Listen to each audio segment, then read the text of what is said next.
Elliot, ce matin-là, arriva au parc avec son petit sac à dos sur les épaules. Le soleil éclairait doucement les arbres et les feuilles bougeaient lentement avec le vent. Le parc était déjà plein de vie. Des enfants couraient, d'autres riaient, certains parlaient très fort. Elliot regarda tout cela en silence. Il aimait observer avant d'agir. Cela l'aidait à comprendre ce qui se passait autour de lui. Il s'approcha du toboggan, puis s'arrêta. Les enfants montaient vite, glissaient, recommençaient. Elliot sentit son cœur battre un peu plus fort. Il se demanda s'il devait attendre ou essayer. Il choisit de faire une pause. Il s'assit sur un banc, posa son sac à côté de lui et respira calmement. Il savait que prendre son temps était important.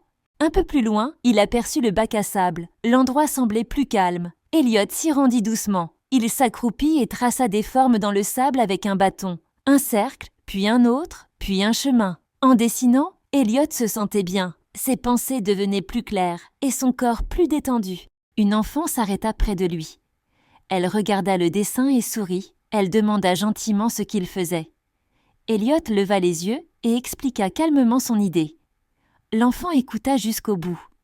Puis elle proposa d'ajouter quelque chose. Elliot accepta. Peu à peu, d'autres enfants s'approchèrent. Chacun attendait son tour pour parler. Ils construisaient ensemble sans se presser. Elliot remarqua qu'il se sentait à l'aise. Personne ne se moquait, personne ne criait. Quand Elliot proposait une idée, les autres l'écoutaient. Cela lui donna confiance. Il comprit qu'il avait sa place, simplement en étant lui-même. Plus tard, un enfant tendit la main à Elliot et lui proposa d'aller jouer ailleurs. Elliot hésita un instant, puis il sourit et accepta. Ensemble, ils marchèrent vers le toboggan. Elliot monta lentement l'échelle, barreau après barreau. En haut, il regarda autour de lui. Le parc lui semblait différent maintenant, plus doux, plus accueillant. Il glissa et rit. Son rire était clair et sincère. Elliot se sentait fier, pas parce qu'il avait été le plus rapide, mais parce qu'il avait osé essayer. Il avait écouté ses émotions et respecté son rythme. Avant de partir, Elliot s'assit dans l'herbe avec les autres enfants. Il pensa à sa journée. Il comprit qu'on peut être calme et courageux à la fois, qu'on peut parler doucement et être entendu, et que parfois, un simple pas suffit pour se sentir bien. Elliot rentra chez lui avec un sourire tranquille, prêt à revenir jouer un autre jour, toujours à son rythme.